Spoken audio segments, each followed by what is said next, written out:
Anywho, let's see what Harriet's doing in here. The picture is still looking at the outside of the store, and we hear Harriet shouting, "Are you kidding me?" Then we cut to inside, and there's the fitting rooms. Old Golly is sitting there reading a book, and I'm going to guess that those are Harriet's feet poking out from the bottom of the door there. Old Golly says, "Harriet, behave yourself."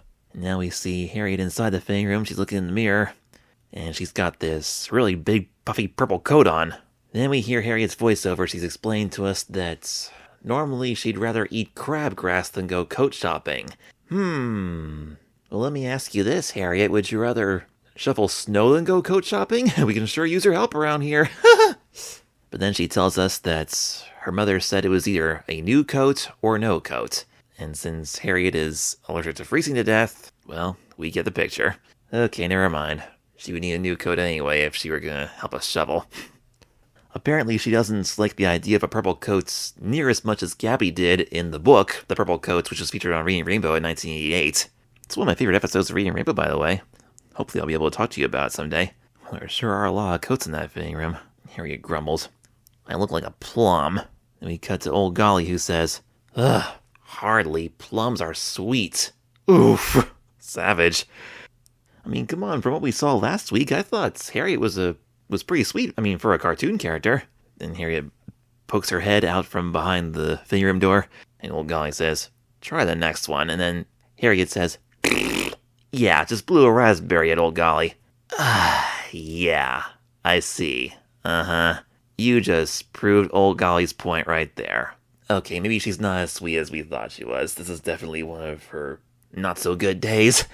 It's amazing how easily a cartoon can trick me into thinking a character is sweet.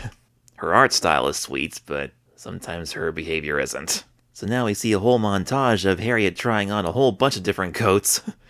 And she's not liking any one of them. At one point she says, "Yikes." They're either too big, too small, too weird.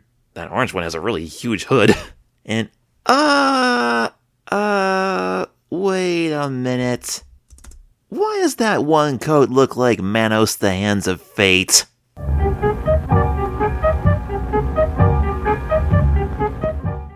If any of you guys are a fan of Mystery Science Theater 3000, you know what I'm talking about.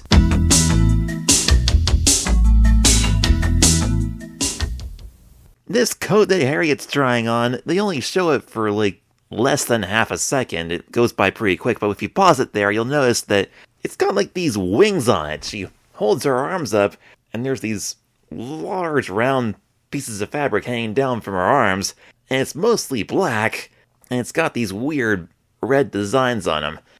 Now, Mystery Science Theater 3000 was an old show from the Comedy Channel, where this guy and his two robot friends were banished to outer space, and these mad scientists were forcing them to watch the worst movies ever made, and one of them was an old film called Manos, the Hands of Fate, and there was this big bad guy with a black coat with these big red hands on it. It was one of the most horrible movies they ever reviewed on that show. So make sure you don't say anything about that in front of your kids, because they're better off not knowing what that is. Because Mystery Science Theater 3000 is definitely not for little kids, but for adults it's hilarious. Yeah, I'm not gonna lie though, I don't know if that particular coat that Harriet's wearing was an actual style in the 60s, or if they put that in there as a joke reference to that incredibly demonic movie. I mean, Manos, the Hands of Fate came out in 66, and Harriet the Spy, the original book, was written in 64, so they're not that far off. But anyway, I've talked enough about that.